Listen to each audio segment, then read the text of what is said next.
Good day to you. It's April 3rd. It's a Friday. It's a beautiful day outside. I actually went to the Walmart this morning. I think it's the first time I've been there in about 10 days. I guess a lot has started to change in my little town now, down in the south here.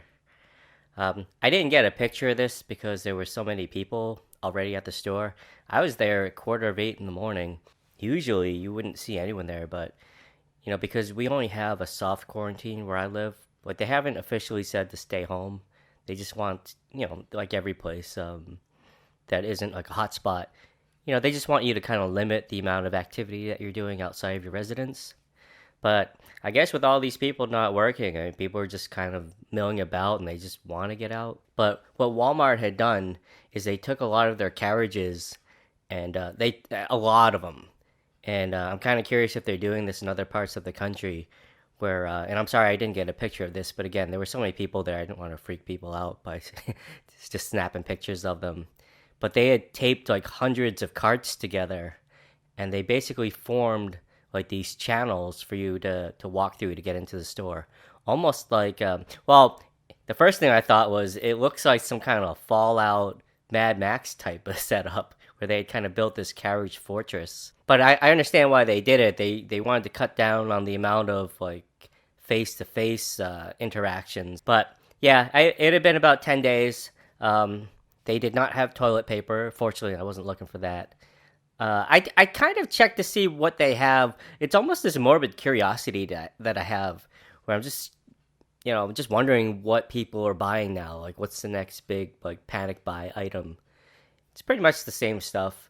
But yeah, that toilet paper aisle. Last time I was there, I think it was about 10 days ago, something like that. They actually had a fair amount of toilet paper. For the most part, kind of seemed like business as usual there. There wasn't anything else that really stood out to me that was just gone. It was mostly just a spectacle of getting into the store. And the funny thing is, yeah, I walked through that carriage that carriage fortress to get in there, and then there was an employee like right at that front door, and he stopped me, and I didn't know why he was stopping me. He was just like, "You hold up." And the first thing that popped in my head, maybe I'm paranoid, but I thought to myself, hey man, I'm not trying to steal something into the store.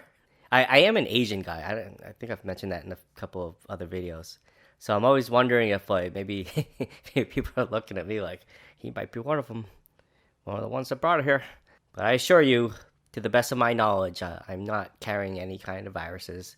I tend to walk really fast, and I guess he didn't like the cadence because he thought I was gonna catch up with the guy in front of me, even though that guy was like 10 feet in front of me.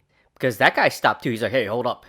And so the guy in front of me, like 8 to 10 feet away, he stopped, and then he came back. He's like, "No, no, you keep going, you go." He's like, "You wait here."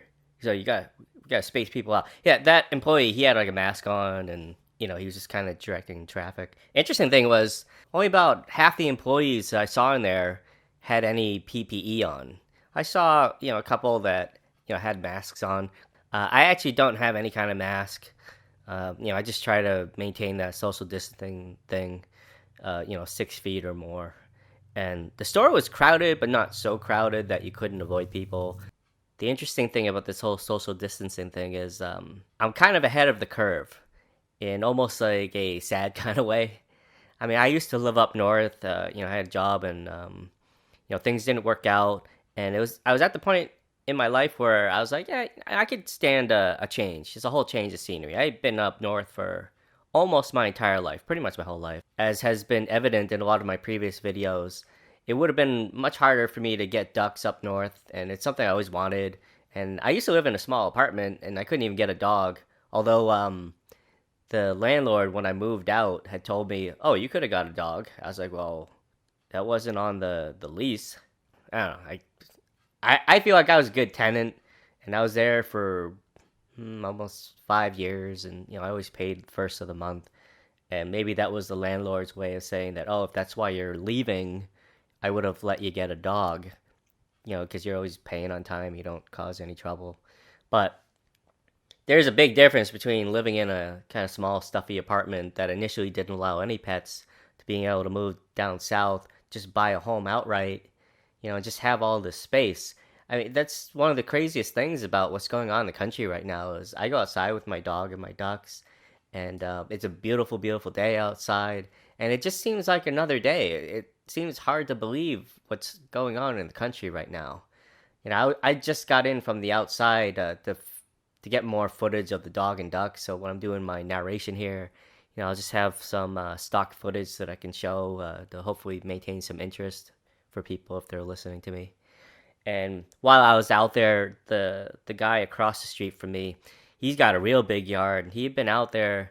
I think he had told me in the past it takes him like 3 hours to mow his lawn, and I was out there right around noontime, and yeah, I just got back inside. I mean, it was past 4, and he was still out there mowing his lawn. So I mean, he's taking advantage of how nice the weather is, but it's just another thing where you look at it and like like business is kind of just usual here.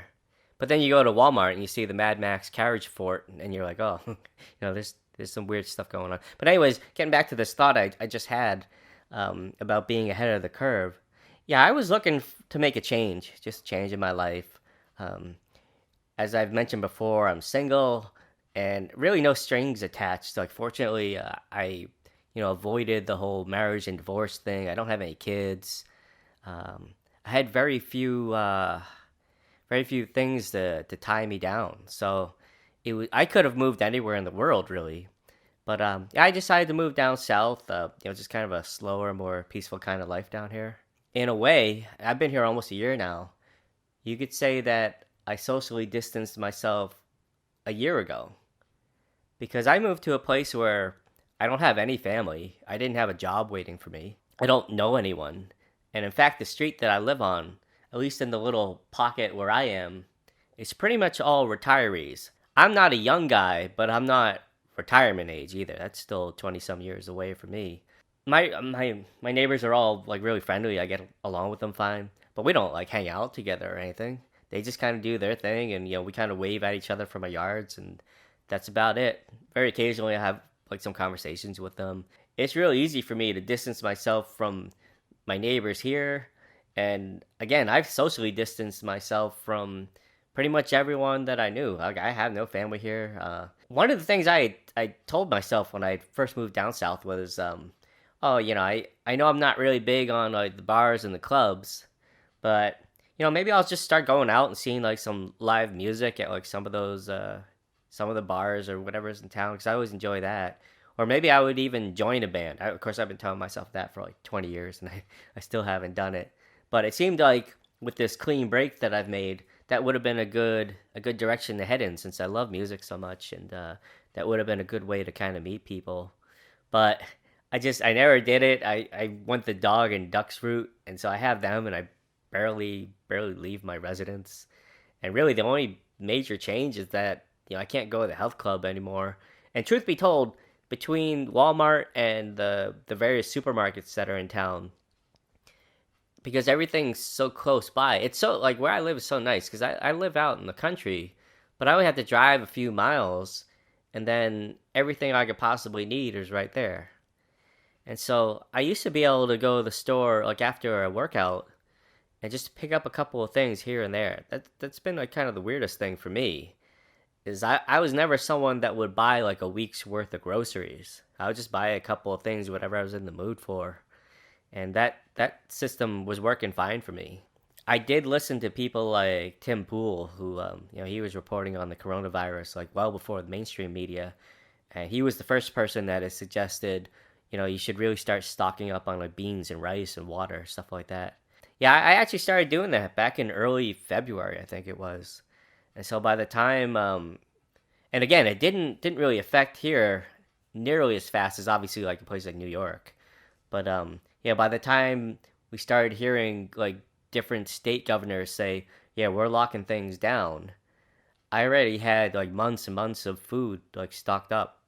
It's just so strange that aside from that, my life hasn't really changed that much. I guess maybe I don't know, is it sad? I guess it's kind of sad. I don't really feel at a loss for not being able to go out because I wasn't really going out anyways.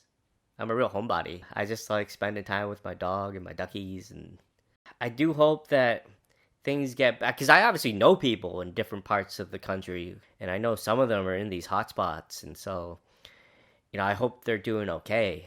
It's just so hard to envision what's going on in the rest of the country right now.